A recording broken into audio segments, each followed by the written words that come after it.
이제 암 종류와 이제 5년 생존율, 보통 이제 암을 이제 진단을 받고 이제 치료를 본격적으로 이제 진행을 한다고 했을 때, 뭐 치료를 하든 안 하든 어쨌든 이제 5년 생존율을 굉장히 중요하게 생각을 하는데, 왜냐면은 이제 암이라는 게 워낙 급속도로 이제 진행이 되는 질환이다 보니까 사실 5년 동안 생존해 있다는 거는 그 이후에 이제 또 생존할 가능성이 이제 굉장히 확률적으로 높아지기 때문에, 그래서 5년 생존율을 이제 중요하게 보는데, 2019년도에 가장 많이 발생한 암은 갑상선 암이라고 하고요. 그다음에 뭐 폐암이라든가 위암, 대장암 순서로 이제 발생을 했고, 상대적으로 많이 발생도 하지만 또 높은 생존율을 보이는 암 같은 경우도 갑상선 암이라고 할 수 있고요. 갑상선 암은 거의 뭐 100% 생존율을 보이고 있고, 전립선 암이나 유방암 같은 경우에도 지금은 이제 생존율 자체는 굉장히 많이 높아졌습니다. 상대적으로 낮은 생존율을 보이는 암은 뭐 간암, 폐암, 담낭암이라든가 기타 담도암, 췌장암, 보통 이제 간담췌 이렇게 표현을 하는데, 그래서 간, 담낭, 그다음 담도, 뭐 췌장, 뭐 이런 쪽에 있는 암들이 상대적으로 좀 낮은 생존율을 보이는 암이라고 할 수 있습니다. 그리고 현재 이제 2019년 이것도 마찬가지로 19년 기준에서 국내 암 환자 10명 중에 7명은 5년 이상 생존하는다고 볼 수가 있고, 10년 전과 비교했을 때 한 5.2%포인트 높아졌는데, 성별로 봤을 때는 여자가 남자보다 좀 높고, 왜냐면 이제 이유 자체가 이제 생존율이 높은, 아까 말씀드린 갑상선암은 이제 거의 100%고, 유방암도 뭐 93%뭐 이 정도 되니까, 이런 갑상선암, 유방암이 상대적으로 여자에게 더 많이 발생을 하기 때문에 생존율이 여성이 더 높다.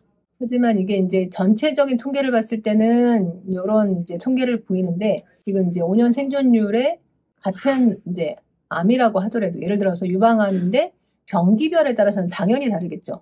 1기의 유방암과 4기 유방암은 다를 수밖에 없지 않겠습니까? 그래서 유방암이 이제 5년 생존율을 봤을 때 1, 2기 같은 경우에는 거의 90% 이상 5년 생존율을 보이는데, 반해서 3기 정도가 되면 암의 어떤 종류에 따라서 호르몬 이제 양성이냐, 3중 양성이냐, 3중 음성이냐에 따라서 3기 이상 넘어가면 이제 그 5년 생존율이 굉장히 좀 차이가 많이 나잖아요. 그리고 이제 4기로 넘어가면 이제 확 떨어지죠. 그래서 뭐 그냥 호르몬 수용체 양성이라고 하더라도 4기 정도 되면 뭐 30.6%, 뭐 이제 3중 음성 같으면 이제 12.2% 굉장히 수치가 떨어지고 있고, 지금 유방암 수술 후의 재발률을 보시면, 수술을 이제 딱 했어요. 그러면 이제 아래에 있는 오른쪽 그래프가 지금 이제 수술 기간, 연도라고 할 수 있는데, 1년 차에 재발을 하는 퍼센트가 2.8%, 그리고 2년 차에 재발하는 퍼센트가 또 5.6%, 3년 차부터는 조금씩 이제 줄어들어서 5년 이후에 재발하는 퍼센트가 그렇게 높지는 않은데, 그럼에도 불구하고 안전이 없는 건 아니죠.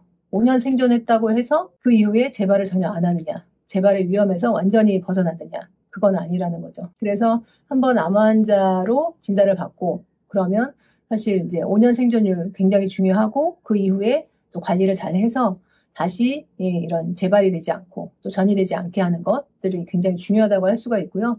그래서 이제 저희가 강조하는 게, 사실은 뭐 예방이 무엇보다 당연히 중요하죠. 근데 그 예방이 만약에 안 됐다고 하면, 그러면 재발되지 않게끔 하는 데 있어서 그 몸의 환경, 암이 발생할 때는 하루아침에 암이 생기지 않기 때문에, 절대적으로 우리 몸 안에 있는 시스템이 제대로 작동한다고 하면 암세포는 수시로 생겼다고도 없어지는 게 몸의 시스템인데, 근데 그 시스템에서 벗어난 환경이 계속해서 누적이 됐기 때문에 암이 이제 조직적으로 이렇게 커진 거라서, 그러면 그 환경, 암이 생길 만한 뭐 산소가 부족했다든지, 뭐 만성염증이 계속 있었다든지, 뭐 이런 환경들을, 활성산소가 많았다든지, 뭐 이런 환경들을 바꾸는 게 사실은 굉장히 중요하죠. 그래서 수술을 하고 항암을 해서 방사선을 해서 암세포 자체를 지금 줄이고 없애고 제거하는 거 굉장히 중요하지만, 거기는 어떻게 보면 이제 출발점이라고 볼 수가 있고, 그 이후에 더 중요한 건 다시 그런 환경을 만들어주지 않는 것이 무엇보다 중요하다고 할 수 있겠습니다.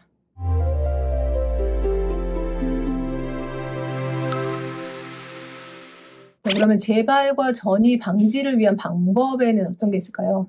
이제 일단은 저는 사실 이제 환자분들에게 지금 현재에서 중요한 것은 어떤 것인지, 환자분들이 간혹 가다가 이제 진료를 하다 보면 그런 말씀들을 하세요. 나는 내 몸을 의사에게 다 맡겼는데, 병원에 완전히 맡겼는데 결과적으로 암이 더 커졌다든지 재발을 했다든지, 뭐 이런 말씀들을 하시거든요. 하라는 대로 다 했는데 치료가 안 됐다든지, 뭐 이런, 당연히 실망스럽죠. 실망스럽지만 암이라는 것 자체가 지금 아무리 좋은 치료를 적용을 했다고 해서 100% 효과를 보장할 수 없기 때문에 지금 현재 단계에서 나의 몸의 상태는 어떤 건가? 그리고 이 항암이나 뭐 방사선이나 어떤 수술을 한다고 했을 때 고려해야 되는 것들은 어떤 것이 있는지. 그래서 예를 들어서 지금의 병기가 만약에 1기, 2기 정도라고 하면 그래도 수술이라는 방법이 굉장히 이제 가장 좋은 최선책이라고 할 수가 있겠죠. 그래서 뭐 재발이라든가 이런 것들 방지할 수 있는 가능성이 굉장히 높을 수가 있는데, 예를 들어서 3기 또는 4기가 됐다.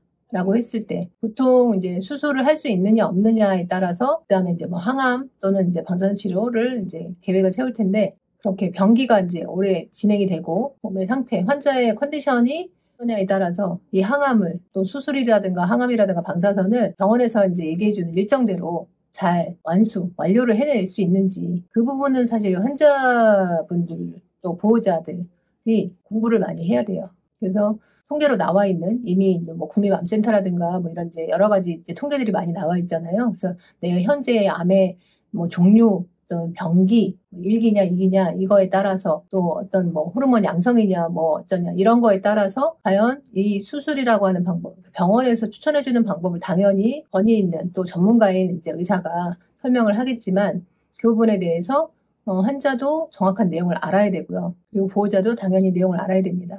그래서 심지어 이제 3기, 뭐 4기 환자들이 간혹 가다가 지금 항암을 하면 당연히 본인이 이제 이 암세포가 없어질 거라고 기대를 하세요. 항암을 뭐 예를 들어서 12차를 합니다.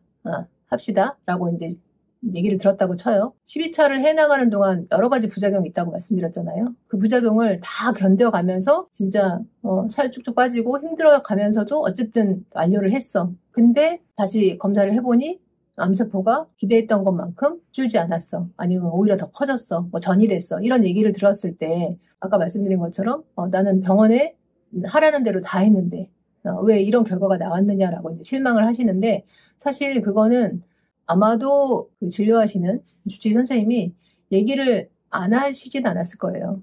근데 이제 환자분들 입장에서는 내가 듣고 싶은 얘기만 들었을 수도 있고, 또 이제 지금 방법이 사실 그거밖에 없기 때문에 다른 것들을 할 수 있는 게 없기 때문에 항암요법을 시작을 했을 수도 있어요. 그러면 결과적으로 그 통계라는 게 이미 이제 어느 정도 나와 있기 때문에, 그러면 특히나 이제 뭐 췌장암 같은 경우에는 예를 들어서 항암을 했다고 쳐서 그게 항암을 완료를 했다고 해서 과연 암세포가 다 사라지느냐? 그건 아니라는 거죠. 굉장히 확률이 낮을 수밖에 없고, 그래서 뭐 5년 생존율이라든가 이런 것들이 수치상으로 통계상으로 낮을 수밖에 없는데, 그 현실을 내가 알고 대처를 하는 것과 물론 힘들죠.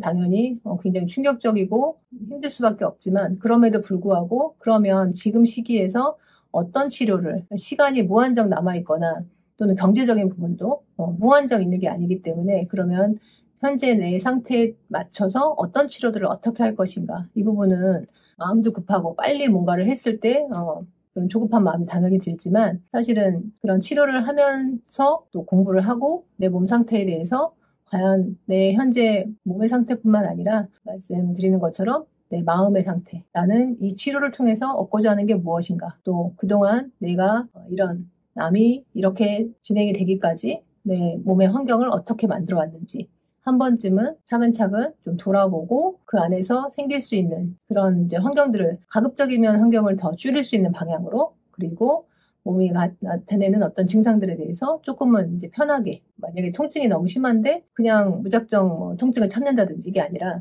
적절한 어떤 진통제를 사용을 한다든지 삶의 질을 위해서, 또 이제 만약에 수면에 문제가 생긴다.